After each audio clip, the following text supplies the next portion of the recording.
어제에 이어서 지혜자는 계속해서 인생에 무엇이 유익한가, 무엇이라도 있는가 그 탐색을 계속하고 있는 중에 있습니다. 어저께 살펴봤지만 지혜를 도구로 사용하여서 그가 인생의 즐거움을 추구해봤습니다. 큰 사업을 해서 그가 나름대로의 성취감을 얻고 그 안에서 낙을 누리고 기쁨을 어느 정도는 얻었지만 그 결론도 똑같았습니다.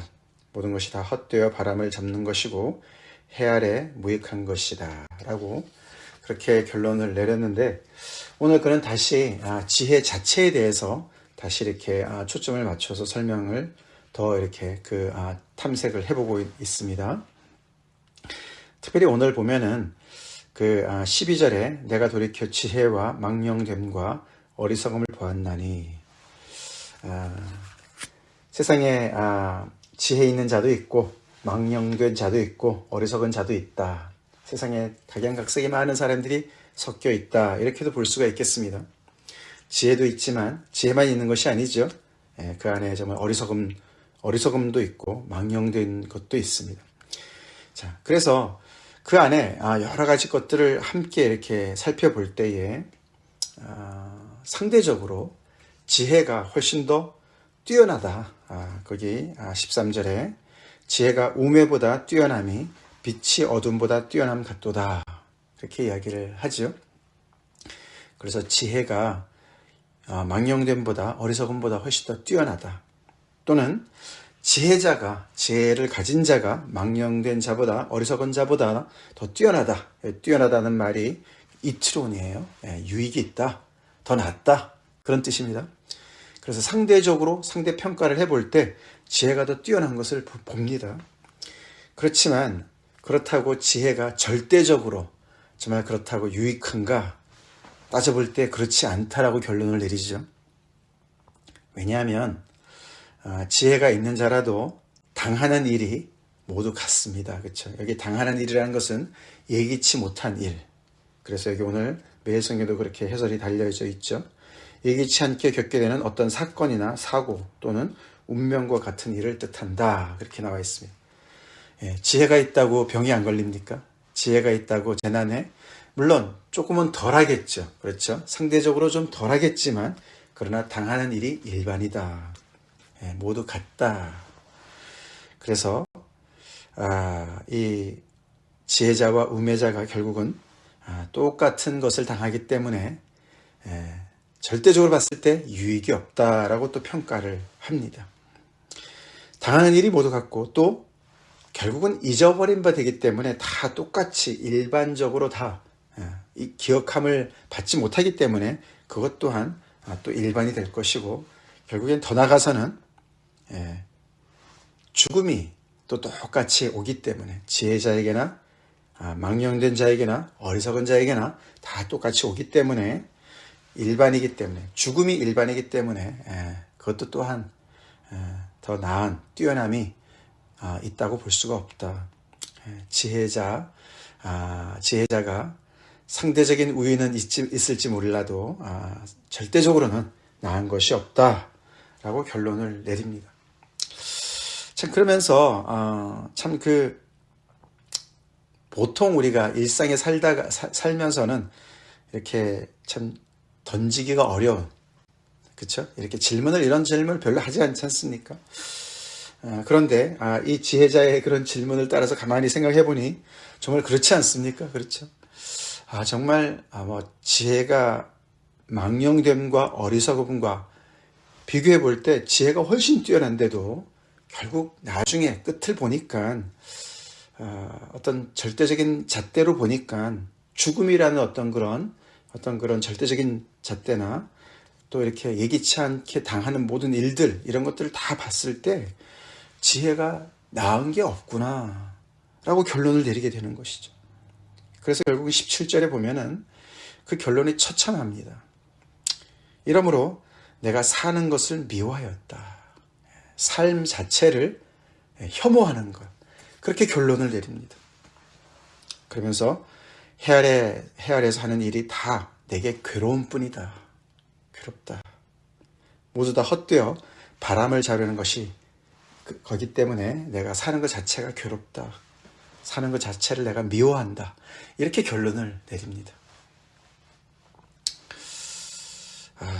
정말 이 지혜자는 계속해서 이 청년들을 향해서, 이 이스라엘 백성들을 향해서 회중들에게 답은 안 주고 계속해서 현실적인 그런 실존적인 문제를 계속 파고 결국은 바닥까지 내려갑니다. 그렇죠? 바닥까지 내려가요. 우리 여기서 자꾸만 성경에서 우리가 아는 지식이 그 답이 있지 않습니까? 그죠?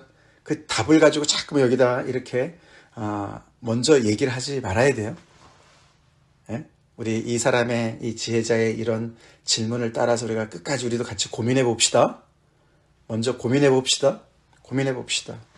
우리가 이런 문제의식이 별로 없이 자꾸만 답만 가지고 답을 제시를 하는데, 그렇다고 우리가 그 답을 정말 믿습니까? 정말 그 답대로 삽니까? 그렇지 않을 때가 많잖아요. 그렇죠? 그렇지 않을 때가 많아요.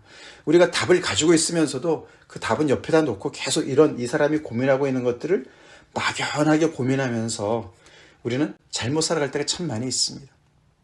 다시 말해서 이 지혜자는 지금 절대적인 이야기를 하고 있습니다. 상대적인 어떤, 내가 지혜가 더 있기 때문에 이런 망령됨과 어리석음을 나는 다 보고 있기 때문에 나는 우월해.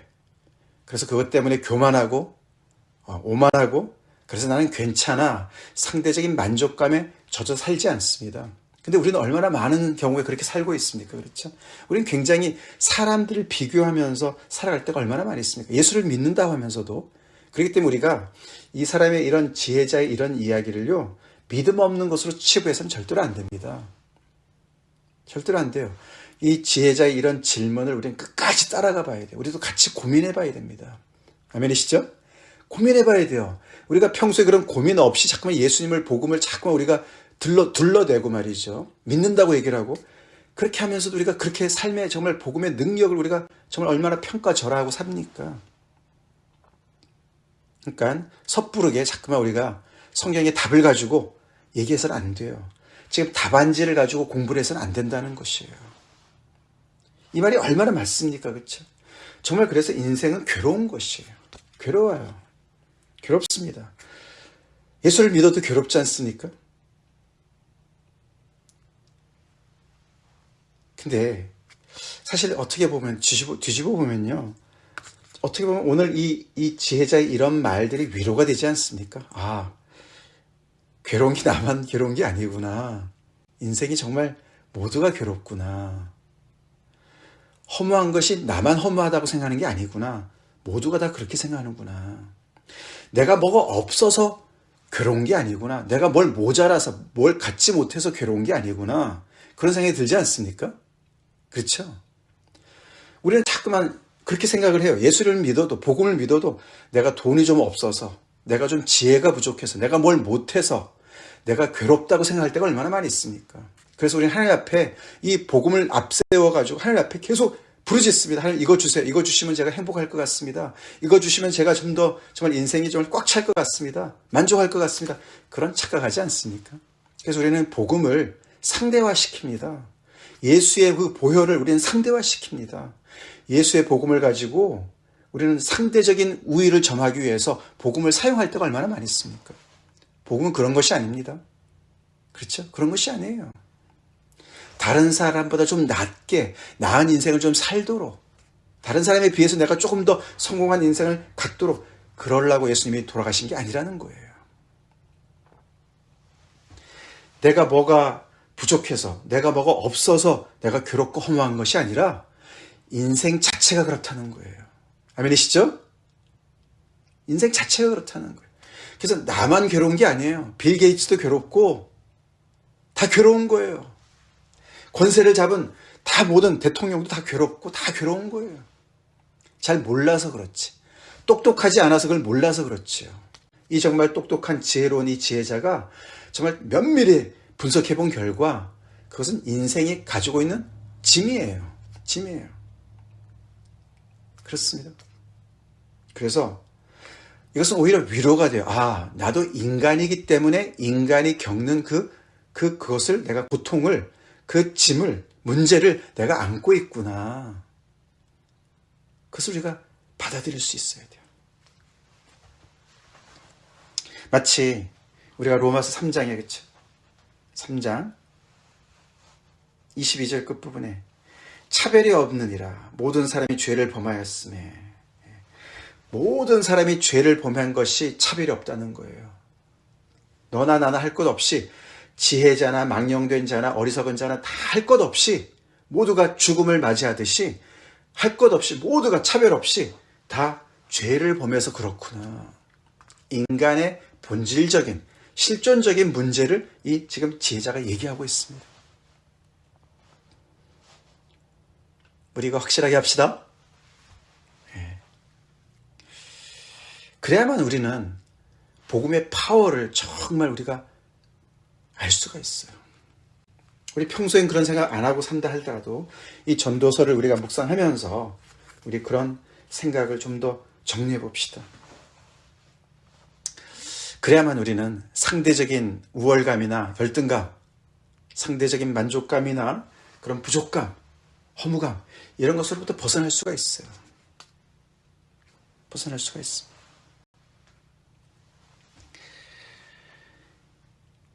자,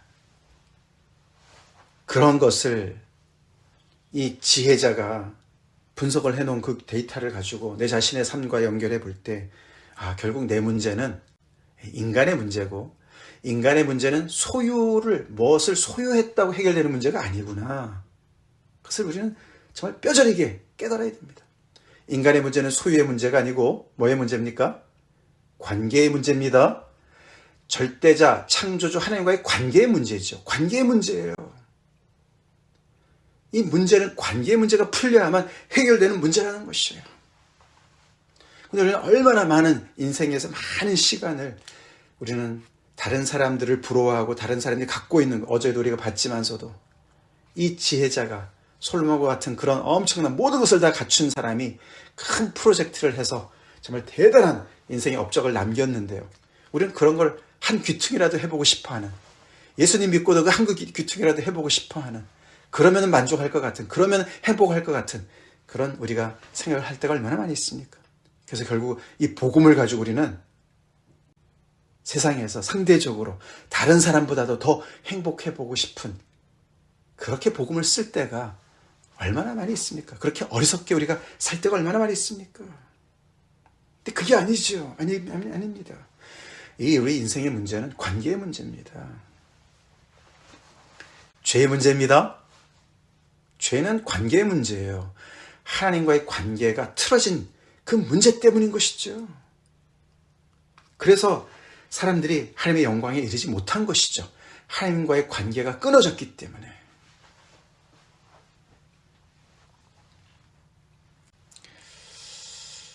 그거를 이 전도자의, 지혜자의 그런 정말 심각한 고민, 그 고민을 따라가면서 우리가 같이 생각해 보게 돼야 됩니다.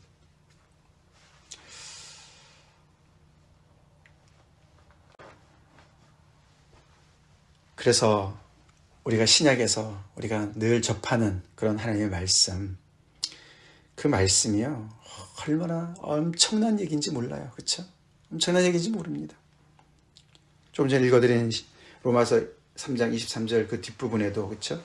하나님의 영광에 이르지 못했는데, 근데 24절에 그리스도 예수 안에 있는 속량으로 말미암아. 이건 절대적인 얘기입니다. 절대적인 얘기예요.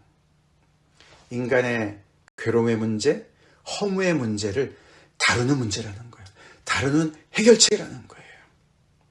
그 속량으로 말미암아 하나님의 은혜로 값없이 의롭다함을 얻은 자가 되었다.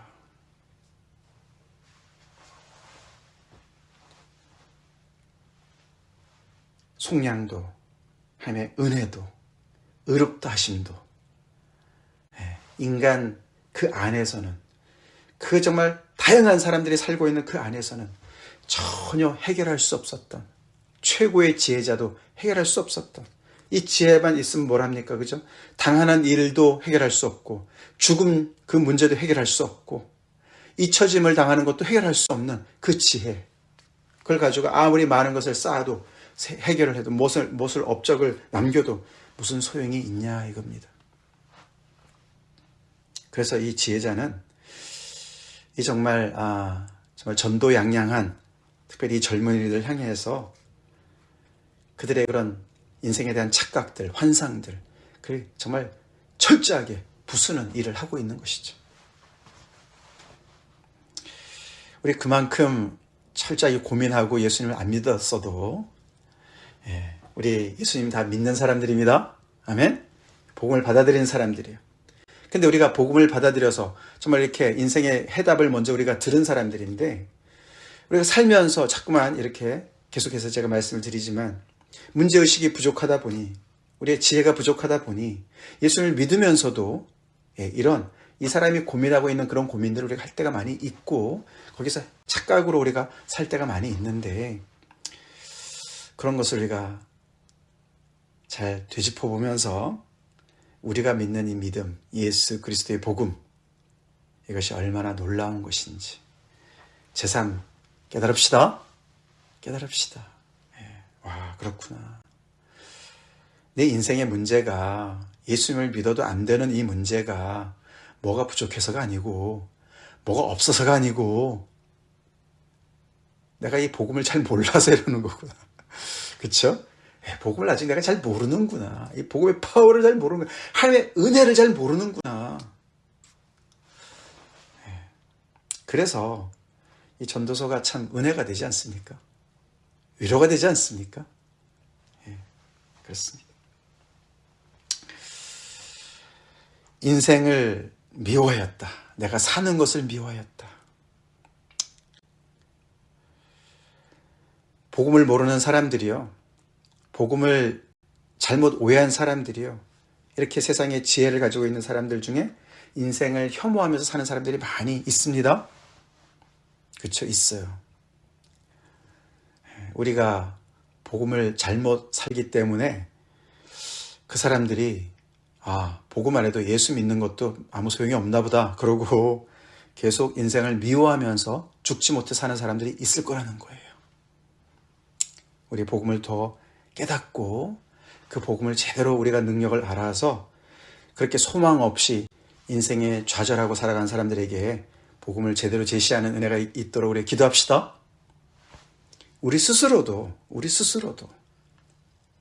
정말 이 예수님의 이 안에 있는 속량, 하나님의 이 은혜로 값없이 얻은 이 의롭다 하심을 받음, 인생의 이 근본적인 이 관계의 문제가 해결된 이 놀라운 이 정말 은혜와 기쁨, 감사, 그것이 우리를 모든 상대적인 문제로부터 우리를 해방시키고 자유케 하는 놀라운 그 은혜 앞에 더욱더 우리가 충만히 젖어서 살아갑시다. 같이 기도하겠습니다. 감사합니다, 하나님. 오늘도 계속되는 전도서의 말씀을 우리가 묵상하면서 다시 한번 우리를 절대적인 진리 앞에 세워주시니 감사합니다. 하나님, 우리가 복음을 믿는다고 하는데 얼마나 잘 믿고 있는지 전도서 말씀을 통해서 우리가 반성해 봅니다. 주님, 도와주시옵소서. 우리가 가지고 있는 많은 고통의 문제, 괴로움의 문제, 허무의 문제들이 복음을 잘 알지 못해서 생겨나는 것들인 것을 보게 됩니다. 뭔가를 더 소유하면, 뭔가를 더 이루면 해결될 것 같은 그런 착각에서 우리가 벗어나게 도와주시고, 이미 그리스도 안에서 우리 인생의 근본적인 문제, 관계의 문제가 해결함을 받은 그런 인생들답게 살게 하시고, 인생을 괴로워서 겨우겨우 살아가는 많은 사람들에게 이 복음을 제시할 수 있는 은혜가 있게 하여 주시옵소서. 예수님의 이름 받들어 간절히 기도 올려옵나이다. 아멘.